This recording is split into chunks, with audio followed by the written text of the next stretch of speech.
Mga kababayan, viral ngayon ang isang matapang na pahayag ni Manila 6th District Representative Bienvenido, Benny, Abante Jr. laban kay Vice President Sara Duterte. Sa gitna ng mga pagbaha na iniulat sa ilang bahagi ng Luzon nitong ika-17 ng Agosto, nagtanong si Abante.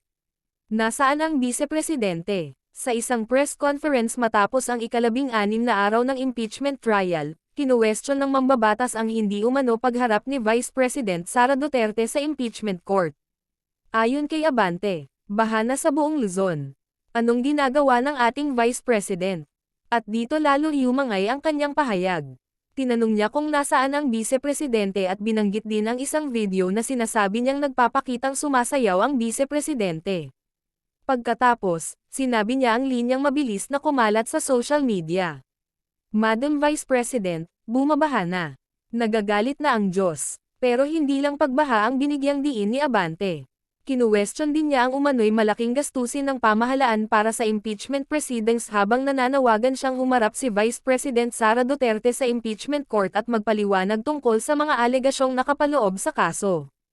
At ngayon, hati ang reaksyon ng mga netizen.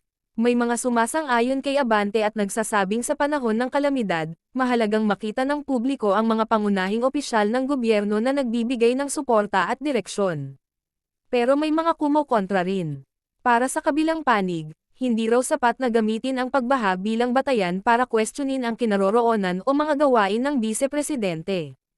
May mga nagtatanong din kung ang isang opisyal ba ay kinakailangang personal na nasa evacuation area para masabing ginagampanan niya ang kanyang tungkulin. At dito nagiging mas interesante ang usapin. Kailan nagiging lehitimong pagpuna sa isang opisyal ang pagtatanong kung nasaan siya at kailan naman ito nagiging simpleng political attack? Samantala, nagpapatuloy ang impeachment proceedings laban kay Vice President Sara Duterte, kaya lalong nagiging mainit ang debate tungkol sa kanyang pagharap sa proseso at sa kanyang mga responsibilidad bilang mataas na opisyal ng bansa. Pero isang bagay ang dapat malinaw. Ang pahayag na, nagagalit na ang Diyos, ay mismong pananalita ni Rep. Abante at hindi isang bagay na maaaring ituring na napatunayang dahilan ng pagbaha. Kaya sa halip na puro emosyon, mas mahalagang tingnan ang mga aktwal na tanong. Nasaan ang Vice Presidente noong panahon ng pagbaha? Ano ang kanyang ginagawa habang nagpapatuloy ang impeachment proceedings? At ano ang inaasahan ng publiko mula sa isang mataas na opisyal kapag may kalamidad?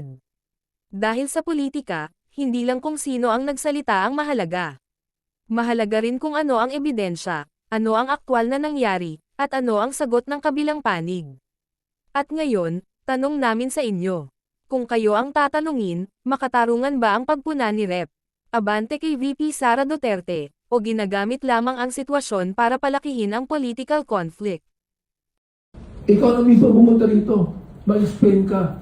Hindi ka pwedeng magtago kung saan-saan. My goodness, humarap ka nga doon sa perjury charge kay Ramil Madriaga eh. Humarap ka din doon sa charge ng kapatid mo eh. Tapos hindi ka haharap sa impeachment court. My goodness naman, Vice President, humarap ka na. Maawa ka sa mga staff mo at ipaliwanag mo sa taong bayan kung bakit hindi ka kinakailangan ma-impeach. Yan ang panawagan.